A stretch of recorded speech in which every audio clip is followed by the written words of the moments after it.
Police cars in my driveway. Officers demanding ID. At my own house. I'm standing there with keys in hand, watching two cops treat me like a criminal on my own property. Through the window, my daughter Sophia stares out with wide, terrified eyes, the same look she had during her mom's final days in the hospital. The woman who called this in?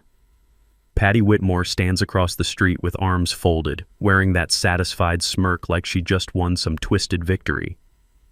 2 years after cancer stole my wife, I'd moved us here hoping for safety and healing. Good schools, quiet streets, a place where a grieving teenager could maybe trust the world again.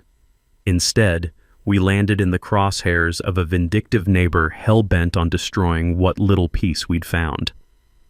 But Patty had no idea that in exactly 3 weeks, she'd be the one in handcuffs while news cameras captured her public downfall. Officer Martinez's boots crunched on gravel as he approached, looking genuinely embarrassed about the whole mess. What would you do if someone weaponized police against your grieving family? Drop your location. This revenge gets absolutely perfect. Let me back up and show you exactly how we landed in this nightmare. My name's Marcus Thompson, and 6 months before this police incident, I thought I was making the smartest decision of my life. After my wife Sarah lost her brutal 2-year battle with breast cancer, I knew my 16-year-old daughter Sophia needed the kind of stability she could actually count on. We'd been living in a cramped 2-bedroom apartment across town, close to the hospital during Sarah's endless rounds of treatment. Every corner of that place held memories of sleepless nights, medical equipment humming in the background, and the gradual fading of hope that we'd pretended not to notice. The sharp smell of antiseptic seemed permanently embedded in those apartment walls, a constant reminder of everything we'd lost. When Sarah's life insurance finally came through after months of paperwork battles, I made a decision that felt like the first smart move I'd made since her diagnosis. I bought us a complete fresh start in Willowbrook Estates, a neighborhood that looked like something straight out of a suburban magazine. Manicured lawns stretched like green carpets, tree-lined streets created perfect canopies of shade, and it was the kind of place where kids still rode bikes without parents having panic attacks about safety. Most importantly for Sophia's future, Willowbrook meant access to Ridgemont High School, where 90% of graduates went on to 4-year colleges. Our new house still carried that sharp, clean scent of fresh paint when we moved in during late spring, with boxes stacked in every room like cardboard monuments to our hope for better days. Sophia had immediately claimed the upstairs bedroom with the best acoustics for her piano practice. Music had become her primary therapy after losing her mom, and hearing those gentle Chopin melodies drift through the house again felt like our first real sign that maybe, just maybe, we could heal in this place. But Willowbrook Estates came with something I'd significantly underestimated when I signed those mortgage papers, a homeowners association. And more specifically, it came with Patricia Patty Whitmore.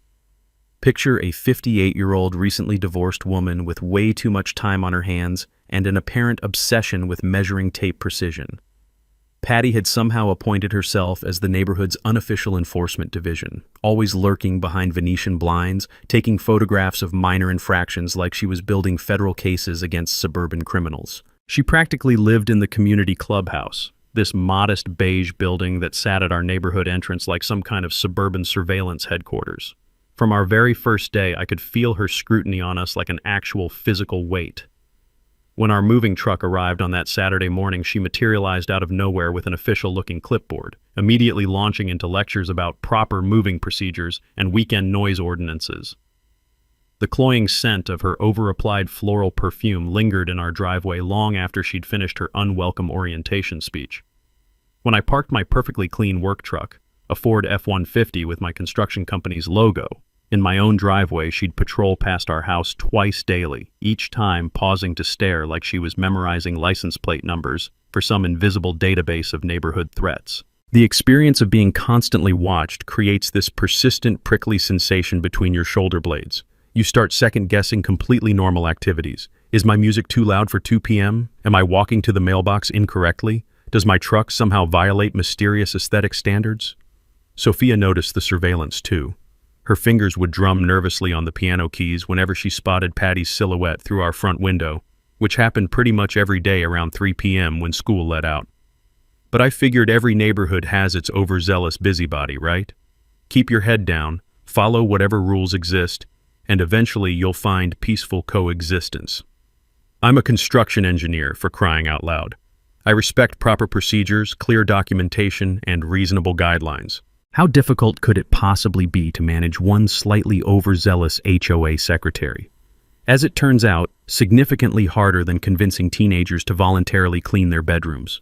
The police incident should have been the end of it. Officer Martinez was genuinely professional about the whole embarrassing mess, clearly mortified that his time had been wasted on what was obviously a malicious false report. He even apologized before leaving, muttering something about overzealous neighborhood watch programs and promising to document the caller's questionable judgment in his incident report. I figured Patty had learned her lesson about crying wolf to actual law enforcement officials. Boy, was I spectacularly wrong about that assumption. 2 days later, I discovered a bright orange violation notice tucked under my windshield wiper, like some kind of municipal parking ticket from administrative hell. The header screamed, "Willowbrook Estates HOA, official violation notice," in bold, threatening letters that looked official enough to fool most unsuspecting homeowners. According to this impressive-looking document, I owed exactly $200 for improper vehicle placement resulting in boundary encroachment and community aesthetic standards violation. The specific accusation made my engineering brain physically hurt. My work truck allegedly extended approximately 2 inches beyond the acceptable parking boundary of my own driveway. 2 measly inches. I'm not making this up. Standing there in the crisp morning sunlight, reading this bureaucratic nonsense for the 3rd time, I caught that now familiar scent cocktail. Diesel fuel from my cooling truck engine mixed with Patty's overpowering rose perfume that seemed to linger like criminal evidence wherever she'd conducted her official inspections. The woman had actually trespassed onto my private property with measuring tape and a digital camera, photographing my vehicle from multiple angles, like she was documenting a federal crime scene for some suburban FBI investigation. 20 years in construction work had taught me something absolutely crucial about people who throw around precise measurements to justify financial penalties. You better have your own numbers ready to fight back with professional documentation. I remembered reading about property boundary disputes during our lengthy home buying process. Something about easement laws and fundamental homeowner rights to professional verification before paying any HOA citations.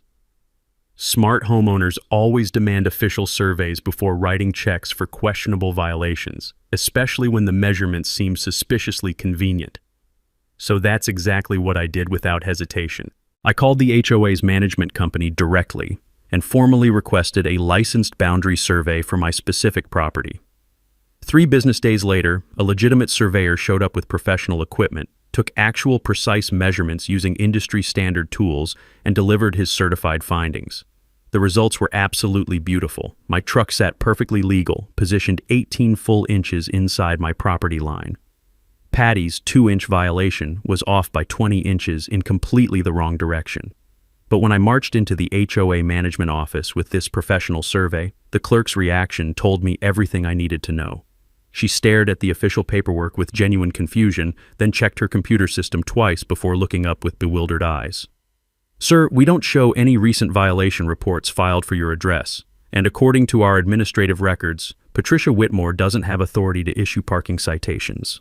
That moment hit me like a steel beam falling off a construction site.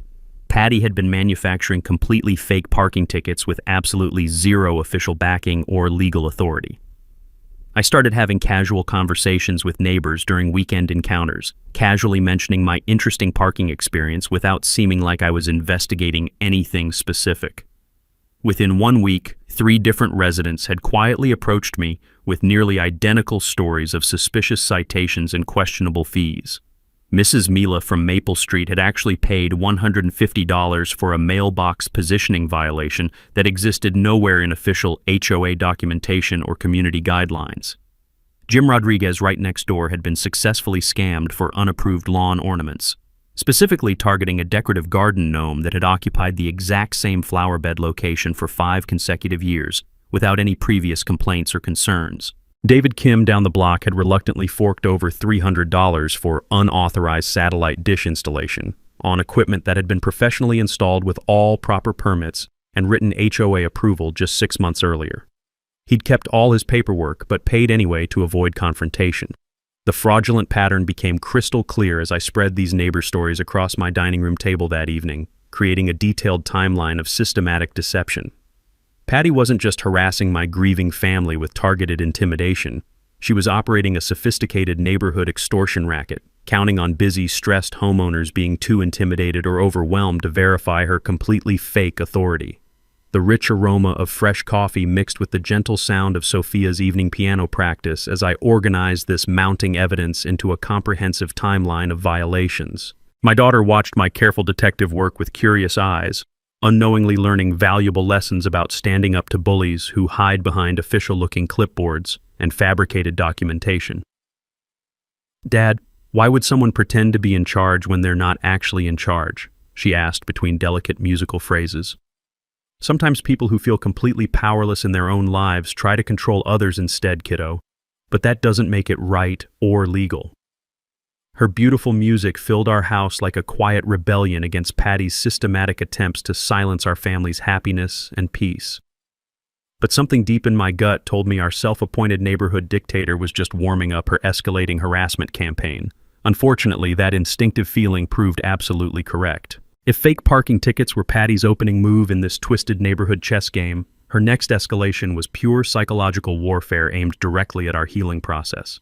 She went after the one thing that had brought genuine joy back into our house after Sarah's death: Sophia's music.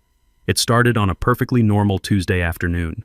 Sophia had just bounced through the front door from school, backpack abandoned by the entrance like teenagers do, and was settling into her sacred daily routine.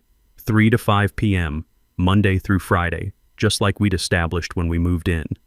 She'd been working on Debussy's Clair de Lune for weeks, and honestly, listening to those gentle, flowing notes drift through our house was like emotional medicine for both our grieving hearts. 20 minutes into her practice session, there came a sharp, authoritative knock at our front door. The kind of aggressive knock that puts your nervous system on high alert, like trouble announcing itself with brass knuckles wrapped in fake politeness. Patty stood on my porch wielding yet another official-looking clipboard, this one filled with what appeared to be legitimate noise complaint forms, complete with professional timestamps and decibel readings. Her expression carried that particular smugness of someone who believes they've just delivered a devastating checkmate move. "Mr. Thompson, excessive noise disturbances are absolutely not tolerated in this community," she announced without any greeting, completely ignoring Sophia, who had stopped playing and was now watching nervously from the staircase with those wide, uncertain eyes that reminded me too much of her hospital vigils. "Noise disturbances? It's 3:15 on a Tuesday afternoon, and it's a piano, not a construction site. Community quiet enjoyment policies clearly state that musical instruments cannot exceed established ambient noise levels during residential hours." She thrust a copy of some official-looking document at me, complete with professional letterhead and intimidating legal language designed to make normal people submit without questioning anything. I scanned this supposed policy, my engineering brain hunting for inconsistencies. "This says musical practice is prohibited between 10 p.m. and 8 a.m. It's literally the middle of the afternoon. First official warning logged." Her pen scratched against the clipboard like fingernails on a chalkboard. "Subsequent violations will result in progressive financial penalties and potential board review." Over the following week, Patty documented 12 separate excessive noise violations from our house. 12 individual incidents. She was apparently camping in that clubhouse with a stopwatch and decibel meter app, creating an elaborate paper trail of my daughter's piano practice like she was building a federal case against suburban musical expression. Here's where 20 years of construction site noise regulations became incredibly useful. I'd dealt with municipal sound ordinances countless times, and I knew the legal framework inside out. Residential noise laws specifically protect reasonable daytime use, and HOAs cannot override municipal quiet enjoyment rights without documenting actual violations of measurable sound limits that exceed established community standards. So I bought my own professional decibel meter for $39 and started systematically documenting neighborhood noise levels. Sophia's piano at full volume registered 68 decibels from our property line. Patty's nightly television blasting crime dramas from the clubhouse? A solid 74 decibels with windows open, clearly audible 3 houses away. But here's what really caught my attention. Patty's complaint timestamps showed violations during her supposed HOA work meetings. Yet every time I glanced toward the clubhouse during these alleged professional hours, there she was, lurking behind Venetian blinds like some suburban surveillance operative conducting constant reconnaissance missions. The pattern became impossible to ignore. Patty wasn't just obsessive about noise regulations, she was systematically lying about her schedule, whereabouts, and actual authority within the HOA structure. I also started noticing other interesting details.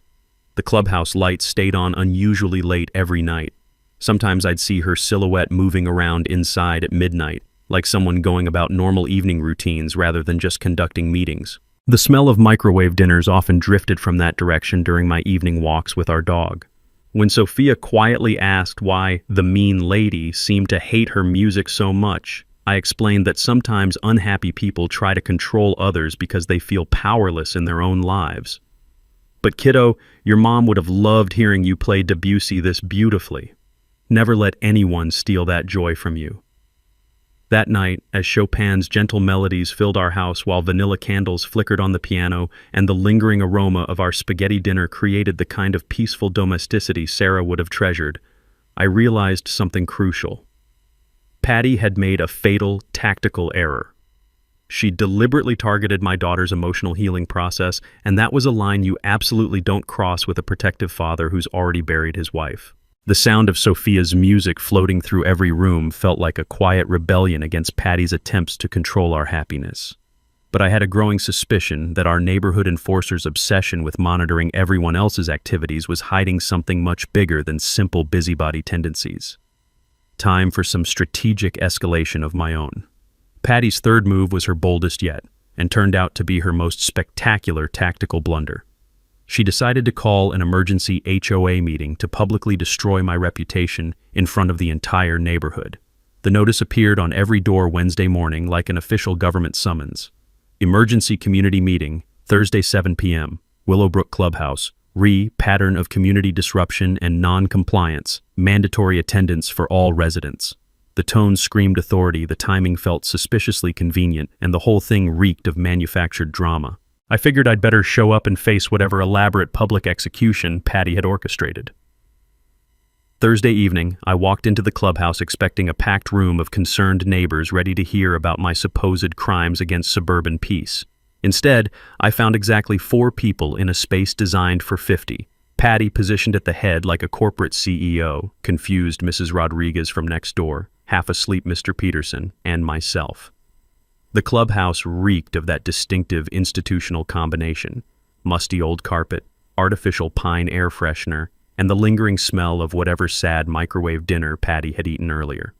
She'd arranged multiple folders across a folding table like courtroom evidence, clearly expecting to preside over my neighborhood trial. "Thank you for attending tonight's emergency session," she announced theatrically, her voice echoing in the nearly empty space. "We're addressing ongoing violations that threaten our community's peaceful enjoyment and property values." She opened the first folder with dramatic flair and began reading my supposed rap sheet. Improper parking violations, excessive noise complaints, failure to maintain aesthetic standards, and something called aggressive behavior toward community officials. Apparently my crime of questioning her fake authority. Mrs. Rodriguez looked bewildered by the theatrical production. Mr. Peterson was fighting sleep. I was taking notes while trying not to laugh at the complete absurdity. "Mrs. Whitmore," I interrupted during her dramatic recitation, "who specifically authorized this emergency meeting? Because I've read our HOA bylaws, and emergency meetings require board president approval plus 72 hours notice to residents." The cheap folding chairs creaked as Patty's confident expression flickered like a bad TV signal. "As secretary, I have administrative authority to—" "Actually, you don't." I pulled out my folder of governing documents. Section 4.3 explicitly states only the board president can call emergency meetings, and only for safety issues or financial emergencies. Parking complaints don't qualify. Mr. Peterson suddenly perked up. "Speaking of which, where's Bob Mila? He chairs all our meetings." "Exactly," Mrs. Rodriguez chimed in. "Where is Bob? Why isn't this on the regular agenda?" Patty shuffled papers nervously. "Mr. Mila was unavailable due to scheduling conflicts." "Unavailable how?" I pressed. "Did you actually contact him?" Before she could answer, the clubhouse door opened and Bob Mila walked in, looking genuinely confused. "Sorry I'm late. Mrs. Rodriguez texted about an emergency meeting. What's the emergency?" The silence was golden. You could hear fluorescent lights humming, distant sprinklers, and Patty's authority crumbling like stale cookies. Bob surveyed the nearly empty room and Patty's elaborate setup. "Patty, I have no record of authorizing this meeting. What happened that I should know about? The third mini-twist hit like a wrecking ball. Patty had been operating with zero official authority, not overzealous community spirit, complete fabrication of power and procedures. Seems like there's confusion about proper protocols, I said calmly. Maybe we should handle legitimate concerns through official channels? Bob was already packing up, embarrassed. Patty, we need to discuss meeting procedures. Mr. Thompson, I apologize for this confusion. Real HOA business goes through monthly meetings with proper notice. As we filed out into the cool evening air, I noticed something particularly telling. Personal items scattered throughout the clubhouse. A coffee mug on the counter, reading glasses on a side chair, personal mail stacked near the entrance, a throw blanket draped over one of the folding chairs like someone had been sleeping there. The place felt lived in, not just used for occasional meetings. Walking home under streetlights, pieces started clicking together. Patty's increasingly desperate behavior wasn't about neighborhood control or enforcement. Something much bigger was driving her actions, something that explained why she always seemed to be at that clubhouse, monitoring everyone so obsessively, creating fake authority where none existed. I noticed other details during my evening walks that week. The clubhouse lights stayed on unusually late every night. Sometimes I'd see her silhouette moving around inside at midnight, going through what looked like normal evening routines rather than conducting any kind of official business. The smell of microwave dinners often drifted from that direction when I walked our neighbor's dog. There were delivery trucks stopping at the clubhouse regularly, grocery deliveries, Amazon packages, even what looked like prescription medications being dropped off, all addressed to Patty personally, not to any HOA office or community organization. When I mentioned these observations to Sophia over dinner, she had an interesting perspective. Dad, remember when we lived in that tiny apartment after Mom got sick? How we tried to make it feel like a real home even though we knew it was temporary. That comment hit me harder than I expected. I had a growing suspicion that our self-appointed neighborhood dictator was hiding secrets that made my parking violations look like jaywalking tickets. And I was about to discover just how desperately right I was. Sometimes the biggest revelations come from the smallest observations. In my case, it was chronic insomnia and a leaky kitchen faucet that changed everything. It was 3 a.m. on a Saturday, and I was finally fed up with the rhythmic dripping that had been driving me crazy for weeks.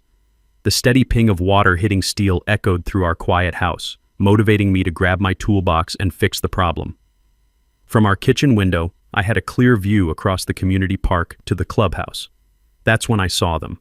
Full interior lights blazing at 3 a.m., not security lighting or exit signs.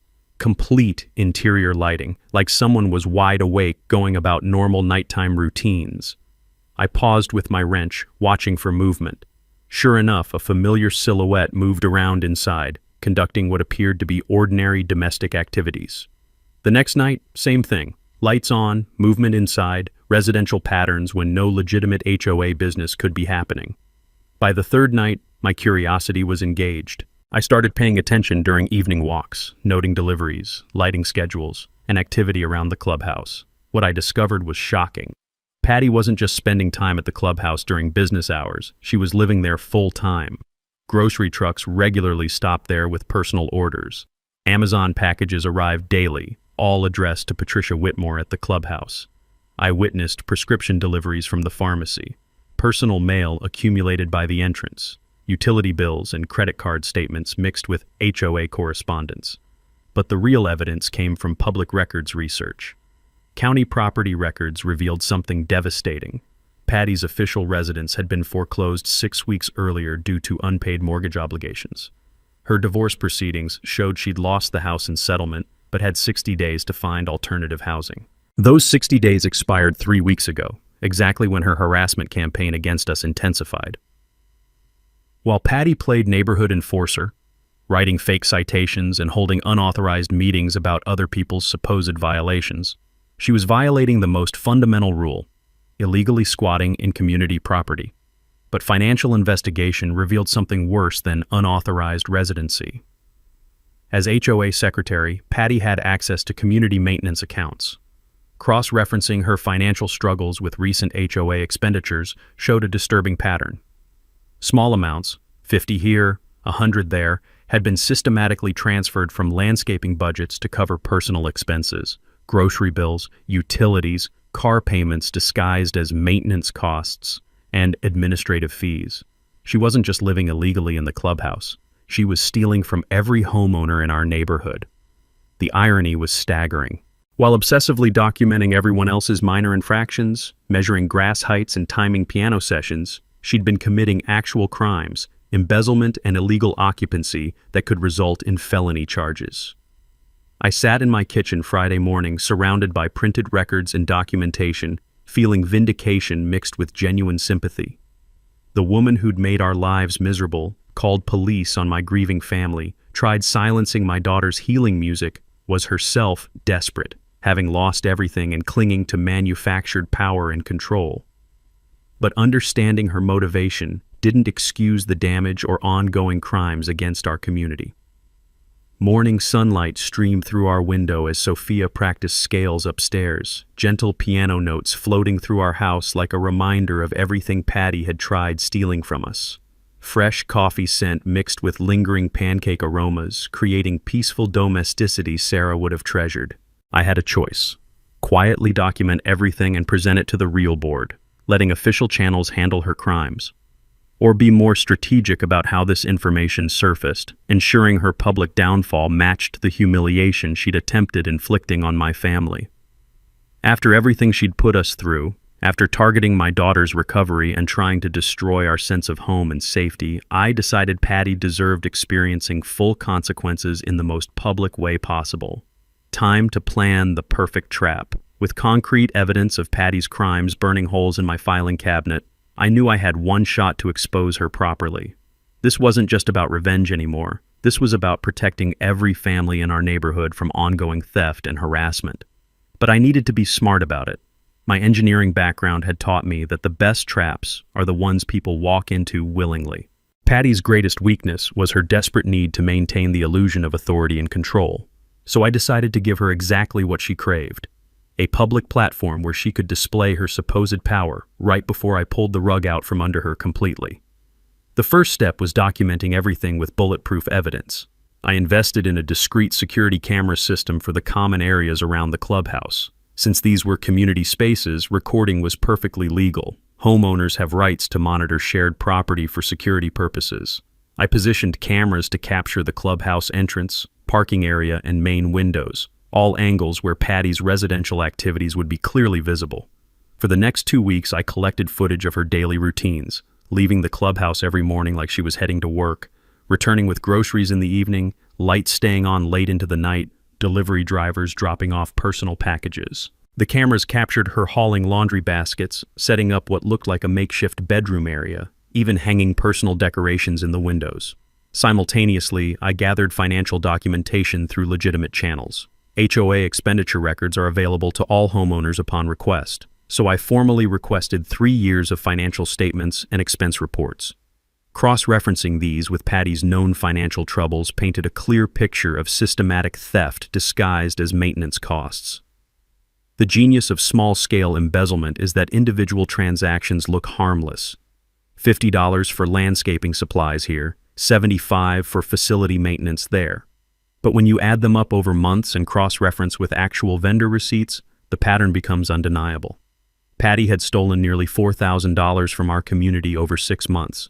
I also quietly reached out to other residents who'd received her fake violations, building a network of neighbors who'd been victimized by her scams. Mrs. Mila, Jim Rodriguez, David Kim, and 3 other families had collectively paid over $800 in fraudulent fines. Each had kept their violation notices, creating additional evidence of her unauthorized enforcement activities. The next phase required setting up the perfect public forum. I contacted Bob Mila, our legitimate board president, and requested that a special agenda item be added to the next monthly HOA meeting. Community financial review and security updates. Bob agreed, thinking it was routine administrative business. I also suggested inviting Officer Martinez to attend as a community liaison, ostensibly to discuss neighborhood watch programs and security awareness. Bob thought it was excellent community engagement and extended the invitation. For the technical presentation, I prepared everything like a construction project proposal: clear documentation, visual evidence, and step-by-step timeline. I created a PowerPoint presentation that would walk through Patty's activities chronologically. The fake violations, unauthorized meetings, financial discrepancies, and illegal residency, building to an unavoidable conclusion. The beauty of this approach was psychological. Patty would attend the meeting expecting routine HOA business, probably planning to inject her own agenda items and maintain her facade of authority. She'd be sitting in the very room where she'd been conducting her illegal activities, surrounded by the neighbors she'd been stealing from, with a police officer present to witness everything. During this planning phase, I also prepared legal backup documentation. I researched embezzlement statutes, trespassing laws, and HOA governance violations, ensuring every accusation was supported by specific legal frameworks. If this was going public, it needed to be airtight. I even practiced the presentation timing. The evidence needed to be revealed systematically, allowing each revelation to build pressure before dropping the next bombshell. Too fast, and people wouldn't process the implications. Too slow, and Patty might realize what was happening and attempt damage control. The final element was community notification. I discreetly encouraged neighbors to attend the meeting, mentioning that important financial matters would be discussed. Word spread naturally through the neighborhood network. People were curious about their HOA finances, especially after months of Patty's aggressive enforcement activities. Sophia watched me prepare during evening hours, helping organize documents and asking thoughtful questions about justice and accountability. "Dad, will this help other families who got fake tickets?" "That's exactly the point, kiddo. Sometimes you have to stand up for everyone, not just yourself." As the meeting date approached, I felt that familiar pre-construction tension. Everything planned, materials ready, team briefed, just waiting for the moment to begin execution. Patty had spent months trying to control and humiliate our family through manufactured authority and fake violations. In exactly 1 week, she was going to discover what real accountability looked like, delivered in front of everyone she'd tried to intimidate. The trap was set. Now I just had to wait for her to walk into it. With the trap meticulously planned and evidence gathered, all I had to do was wait for the meeting. But Patty wasn't done escalating her reign of terror. In fact, discovering my security cameras seemed to trigger her most desperate and dangerous phase yet. It started on a Tuesday morning when I noticed her standing at the clubhouse windows with binoculars, studying my camera positions like she was conducting military reconnaissance. By that afternoon, I caught her on security footage attempting to disable the cameras by spraying them with what appeared to be black spray paint. The problem with Patty's vandalism attempt was that she clearly didn't understand how modern security systems work. The cameras were motion activated with cloud backup, so I had crystal clear footage of her face as she committed property destruction in broad daylight. She was literally creating more evidence against herself while trying to destroy existing evidence. But her desperation escalated beyond simple vandalism. 2 days later, I came home from work to find Sophia visibly shaken at the kitchen table, homework untouched. "Dad, that woman came to our door today," she said quietly, her fingers drumming nervously on her textbooks. "She said she was worried about my home environment and asked if I felt safe living with you." My blood turned to ice. Patty had crossed the ultimate line. She was now targeting my daughter directly, trying to manufacture child welfare concerns as leverage in whatever twisted game she thought she was playing. She kept asking weird questions about whether you ever got angry, whether I had enough food, whether I felt scared when you came home late from work. I told her you're the best dad ever, but she kept writing stuff down like my answers meant something different. The calculating cruelty of this approach was breathtaking. Patty knew that any child services investigation, even a completely baseless one, would create weeks of stress and scrutiny for our family. She was weaponizing the system designed to protect children, using it as a tool of harassment against a grieving teenager. But I'd learned something important about fighting bullies over the past few months. Document everything, stay calm, and let them destroy themselves with their own actions. I immediately called the school to inform them about the situation, ensuring that any potential contact from Patty would be properly documented. I also reached out to our family physician to establish a clear record of Sophia's physical and emotional well-being, creating professional testimony about her healthy adjustment after her mother's death. Most importantly, I installed additional security cameras around our house perimeter, ensuring that any future harassment attempts would be captured on video. Patty's next escalation came through social media and neighborhood gossip networks. She started a whisper campaign suggesting that there was something suspicious about a single father who'd moved into the neighborhood so quickly after his wife's death, implying that my grief timeline somehow indicated guilty behavior. The manipulation was sophisticated and evil. She couldn't attack me directly without revealing her own criminal activities, so she created doubt through innuendo and timing coincidences. Why had we moved so quickly? Why was I often working late? Why did Sophia seem so mature and independent for her age? Mrs. Rodriguez mentioned overhearing these conversations during her weekly grocery shopping, where Patty had apparently been spreading concerns about our family situation to anyone who would listen. But Patty had made a critical miscalculation. Our neighbors had lived through their own family tragedies, job losses, divorces, and medical crises. Most of them recognized grief when they saw it, and they'd watched Sophia and me supporting each other through genuine loss with dignity and love. The whisper campaign backfired spectacularly. Instead of creating suspicion about our family, it generated sympathy and protective anger toward Patty's increasingly obvious harassment tactics. Jim Rodriguez stopped by that weekend to check on us, mentioning that several neighbors were discussing Patty's behavior and finding it way over the line. Mrs. Mila brought Sophia homemade cookies and told me privately that some people don't understand that healing takes time and looks different for every family. During this escalation phase, I noticed something else troubling in the security footage. Patty was having increasingly animated phone conversations outside the clubhouse, pacing back and forth with obvious agitation. Sometimes these calls lasted over an hour, with lots of gesturing and what appeared to be arguing. She was also receiving more frequent delivery trucks, but now they included what looked like legal documents and certified mail that she signed for with visible stress. The final mini twist of this escalation loop became clear when I researched court records more thoroughly. Patty's ex-husband had filed contempt of court charges for her failure to vacate the clubhouse as required by their divorce settlement. Her illegal residency wasn't just an HOA problem, it was also a violation of court orders that could result in jail time.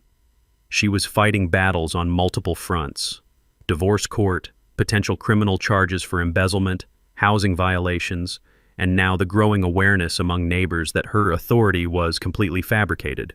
But instead of retreating or seeking help, Patty doubled down on her attacks against my family, apparently believing that destroying our credibility would somehow solve her mounting legal problems. As I watched her self-destruct in real time through security footage, I felt a mixture of anticipation and genuine sadness. In less than a week, her carefully constructed facade of authority and control would collapse completely in front of everyone she'd tried to intimidate. But for now, all I could do was protect Sophia, document everything, and wait for the meeting where justice would finally be served. In the final week before the HOA meeting, Patty's desperation reached levels that crossed from harassment into genuinely dangerous territory. She wasn't just trying to discredit me anymore. She was attempting to sabotage the entire community meeting where her crimes would be exposed. It started when I discovered she'd been calling other board members, spreading elaborate lies about my supposed mental instability, and claiming I was planning to disrupt the meeting with unfounded accusations. She told Bob Mila that I'd been stalking her and making threatening statements about taking over the HOA. The beauty of her lies was that they contained just enough truth to sound plausible. Yes, I had been watching her activities closely through legal security cameras on community property. Yes, I was planning to present serious accusations at the meeting, backed by documented evidence of her actual crimes. But Patty's version painted me as an unhinged, grieving widower who'd become obsessed with her because she'd tried to maintain reasonable community standards. It was a masterful manipulation that played on stereotypes about men who lose their wives and supposedly can't handle being told what to do by strong women. Fortunately, Bob Mila was smart enough to ask for specifics. When Patty couldn't provide actual examples of threatening behavior or concrete evidence of stalking, her story started falling apart under scrutiny. But her most dangerous escalation came when she started recruiting allies through a combination of lies and bribes. She reached out to newer residents who didn't know the neighborhood dynamics, presenting herself as a dedicated volunteer being harassed by a troublesome neighbor. Mrs. Patterson, who'd moved in just 3 months ago, suddenly started posting on the neighborhood Facebook page about respecting longtime community volunteers and not letting newcomers disrupt established procedures. She'd clearly been fed Patty's version of events without hearing the full story.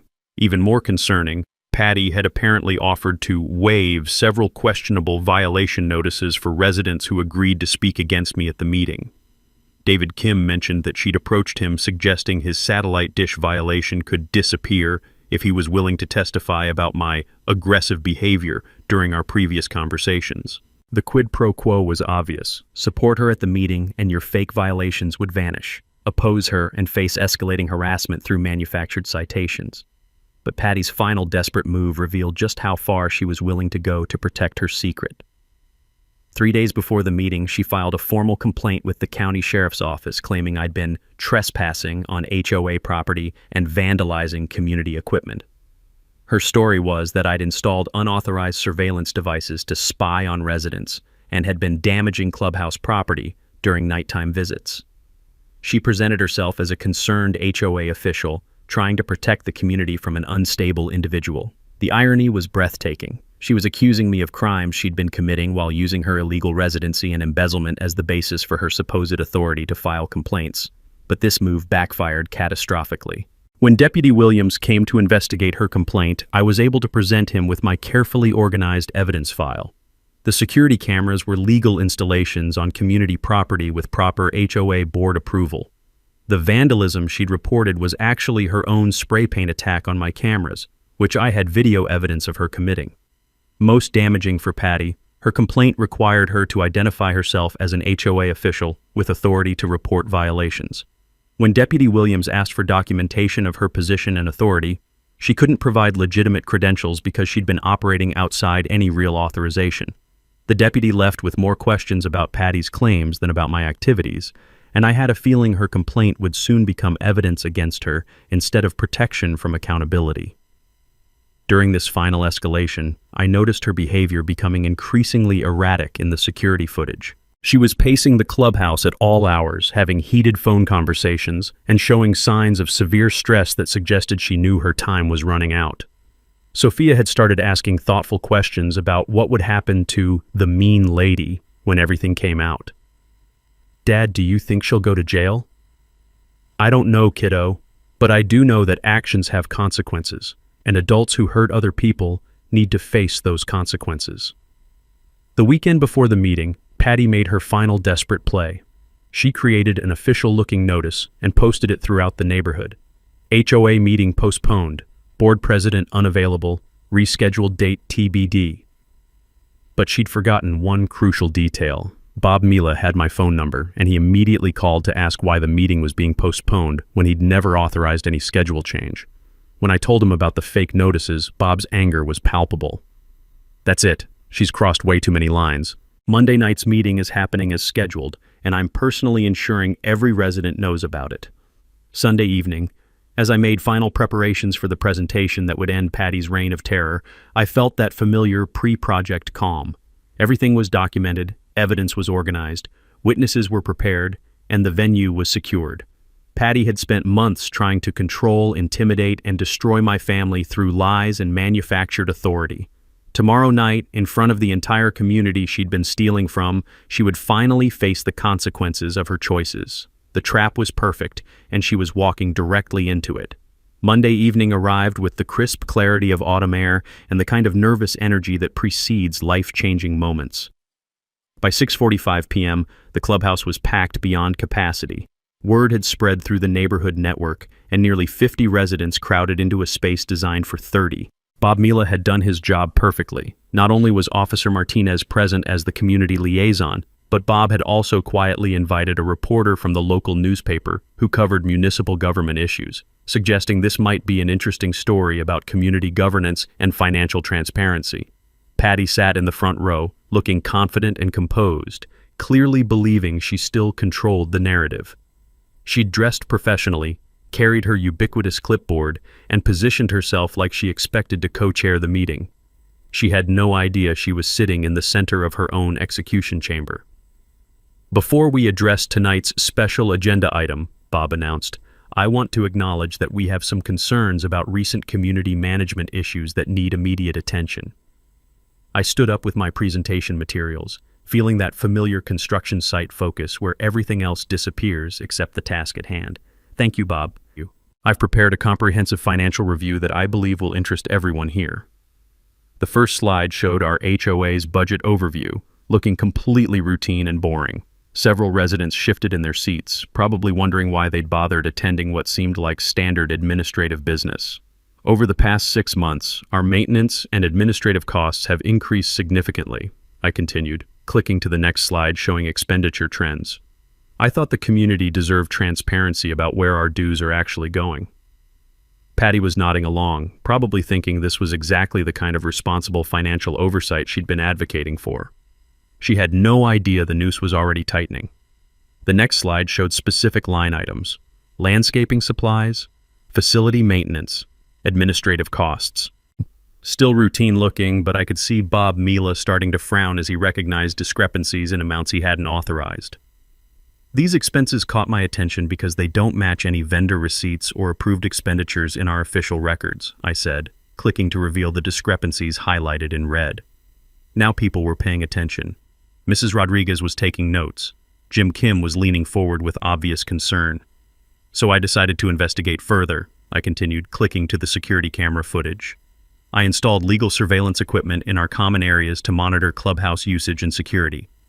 The first video clip showed Patty entering the clubhouse with grocery bags at 8 p.m. on a Tuesday, looking like she was coming home from shopping rather than conducting official business. A murmur rippled through the room. Patty's confident expression flickered for the first time. This footage covers the past 3 weeks, I said, advancing to clips of her daily routines. Leaving in the morning with a travel mug, returning in the evening with dinner, lights staying on until midnight. It appears someone has been using our community facility as a private residence. The murmur became audible gasps. Patty was gripping her clipboard so hard her knuckles were white. But the financial investigation revealed something even more concerning, I continued, advancing to bank transaction records. Small amounts have been systematically transferred from our community accounts to cover personal expenses. The detailed breakdown showed grocery purchases, utility payments, even gasoline charges disguised as maintenance costs. $4,000 over 6 months, all traceable to Patty's personal needs. "She's been stealing from all of us," someone called out from the back. Officer Martinez was now taking notes and looking very interested in the proceedings, but I wasn't finished. Additionally, some residents have received violation notices that don't exist in any official HOA documentation. I called on Mrs. Mila, Jim Rodriguez, and David Kim, who stood up to confirm they'd paid fines for violations that had no basis in actual community rules. $800 in fraudulent fines, I announced, collected by someone with no authority to issue citations.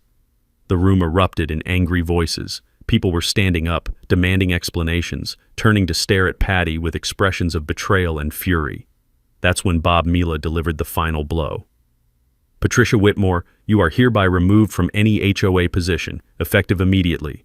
Officer Martinez, I believe we have documented evidence of embezzlement and fraud that requires official investigation." Patty finally found her voice, but it came out as a desperate shriek. "You don't understand. I had nowhere else to go. The divorce, the foreclosure. I was trying to keep everything together." It was the confession we needed, delivered in front of 50 witnesses and a police officer. "Ma'am," Officer Martinez said, standing up with professional authority, "I need you to step outside with me. We're going to have a conversation about these financial irregularities and housing violations." As Patty was escorted out, the room buzzed with angry energy and shocked conversations. Mrs. Patterson, who'd been recruited to support Patty, stood up with obvious embarrassment. "I owe some people apologies. I was completely misled about what was happening here." Bob Mila regained control of the meeting. "We'll be working with law enforcement and our legal counsel to recover stolen funds and ensure this never happens again. Mr. Thompson, on behalf of the community, thank you for bringing this to light." The applause was spontaneous and sustained. But more importantly, I could see relief on faces throughout the room. Relief that the harassment and fake violations were finally over, that their community was safe again. Walking home under streetlights, with neighbors stopping to shake my hand and thank me, I felt something I hadn't experienced since Sarah's death, the satisfaction of justice properly served and community restored. Sophia was waiting on our front porch. "Dad, how did it go?" "Justice was served, kiddo. The neighborhood is safe again." 6 months later, our neighborhood had transformed into something Sarah would have recognized, a genuine community where people looked out for each other instead of living in fear of manufactured violations and petty harassment. Patty pled guilty to embezzlement and trespassing charges in exchange for a reduced sentence of 18 months probation, community service, and full restitution to the HOA. Her ex-husband's contempt charges were dropped once she finally vacated the clubhouse and found legitimate housing. She moved across town, and we haven't seen her since the sentencing hearing. The stolen money was fully recovered and returned to our community accounts. But Bob Mila proposed something better than just restocking our maintenance fund. At a packed community meeting in March, we voted unanimously to establish the Sarah Thompson Music Education Scholarship, providing piano lessons and instruments for neighborhood children whose families couldn't otherwise afford them. "Your wife would have loved this," Mrs. Mila told me during the scholarship announcement ceremony. Music bringing kids together instead of being used to tear families apart. Sophia was the scholarship program's first volunteer instructor, teaching basic piano to 3 younger kids whose parents worked multiple jobs. Watching her share her gift with others, seeing her confidence bloom as she helped other children discover the healing power of music, gave me a glimpse of the woman she was becoming, someone who'd transform her own pain into service for others. Our evening piano sessions had evolved into something magical.